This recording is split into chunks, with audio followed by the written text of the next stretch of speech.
over to the others. I mean, is there really anything wrong with somebody basically serial dating? So you can date as many people as Serial you like. dating. Yeah, Like is that. anything There's wrong? nothing I like wrong. that. There's nothing wrong. Ain't nothing Absolutely nothing wrong. wrong. So, All right, I'll swear myself in now, yeah, so I can give Yep. my own 2 cents. Honestly speaking, I'm of the opinion or the standpoint that there's nothing wrong with being single to married and just not committing, sorry, to a particular person.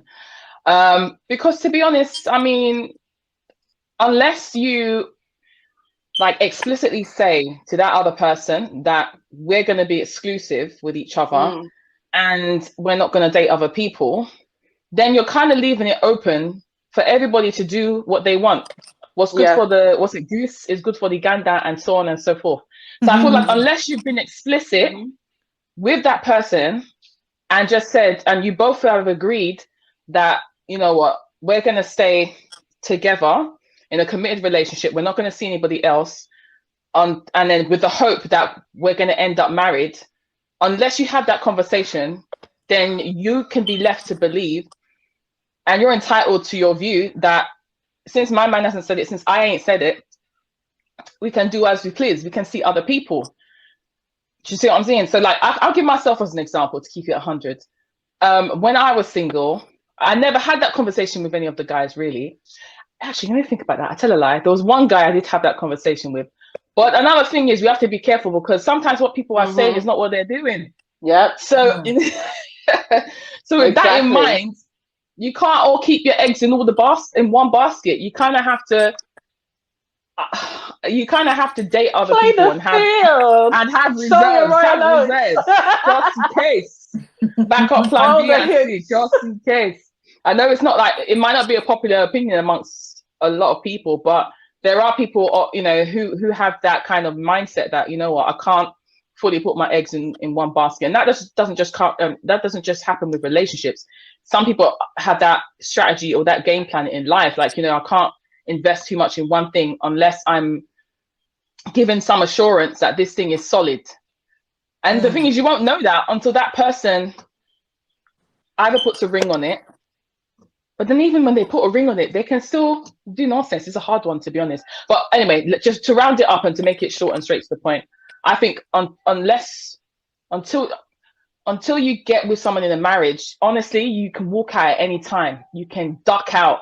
But when you get married, it's harder to make those moves where you duck out, so where you can just leave. So in other words, you're bound together, not just spiritually and physically, but legally when it comes to marriage.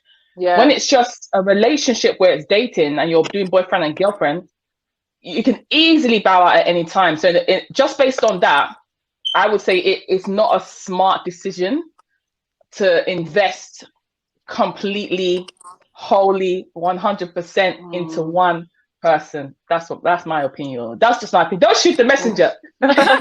Before Winnie goes on, I mean, Audrey asked a very key question. She said, are we talking about Christian or non-Christian, as there is a different rod of measurement? Personally, and for today's discussion, we are talking about both stance, you know, obviously being Christian as well, but we are actually keeping this open, because in that perspective, this question is a very big question anyway, especially for Christians and even for non-Christians.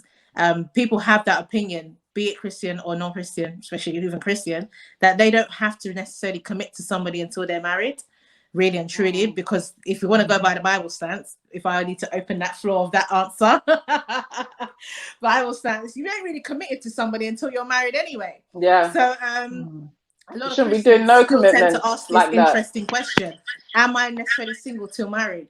Because at the end of the day, if we want to go Christian way, if I've not been intimate with you physically, then I have every right, because I'm not really connected to you emotionally like that, or intimately. I've not done anything wrong in that context of fornication, etc. I've got a clear slate, so I can date whoever I want. But anyway, like I said, just to be clear, it's Christian and non-Christian. There are people that have that views, whether being Christian or not Christian, that they believe that they can date and see whoever they want until they walk down that aisle. And that's why there's some people that have broken engagements, that they say sometimes a broken engagement is better than a broken marriage. There's some and there's some people that, which we are going to delve into a bit later, that tend to date different people's partners, because they're like, at the end of the day, we aren't married. Yeah, there are. So we'll get juicy there.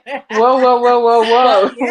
But yes, there are some people that may classify and want to say that that person was my ex, but at the end of the day, that guy might turn around and say, I'm not your ex, love, I was still single. At the end of the day, we were not married, so boy, I can still go and see whoever I want, because we didn't really have anything like that going on, that level of commitment, or which is down the marriage route. So that's another big one that we'll probably touch on at some point. And it's actually a passionate one that we've spoken about before. But of course, there's room to revisit because it's still happening, where other people tend to date somebody else, and you find that this person has dated maybe 5 different people that you know of. But is there really anything wrong with that? If he or she is not necessarily got married to any of them? That's right. Nothing wrong. Yeah. Carry on. Winnie, your 2 cents. Let me sip my tea first. Yes, sir. You go ahead, girl. Go ahead. Hydrate yourself, girl. Hydrate yourself. Delivery's gonna be piping hot.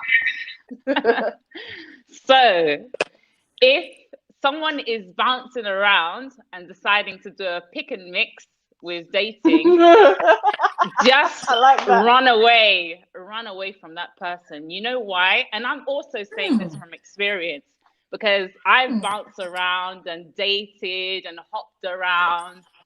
But to be honest with you, it just shows the level of maturity.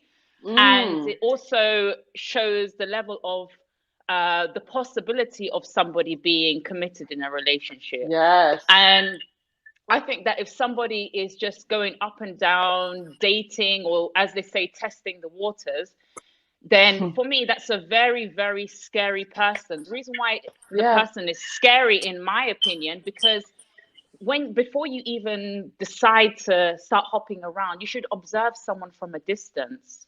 You should observe them. You don't need to go into the deep end to see if this is a flavor you like to taste. Yes. And I think say it, girlfriend.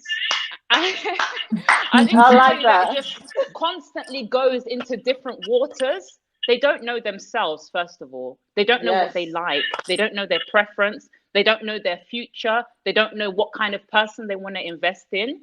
And I think that the main thing is, as I've said before, it just shows the level of commitment, the potential for commitment, and the level of maturity. And I think with age, as I've gotten older, and with the experiences that I've had, this is something that I definitely would not do. I would observe someone from a distance, and I would rather have somebody that's been a friend for a long time and then go into something that's slowly more serious than to just keep hopping around, even if it's just a Chinese mate. I'm sorry, my time is very valuable. My time is too valuable that I'm just going to be hopping around. We're going to be doing Chinese buffet. Exactly. And you know, it goes 2 ways. It goes 2 ways because, first of all, why are you wasting the other person's time? Because what you're doing is, when you're going on a date, you're actually giving this person hope. You're giving this person hope that it might become something. When if you know that but the thing is, there's nothing wrong. There's nothing wrong with giving hope. Right, there's nothing wrong with giving hope.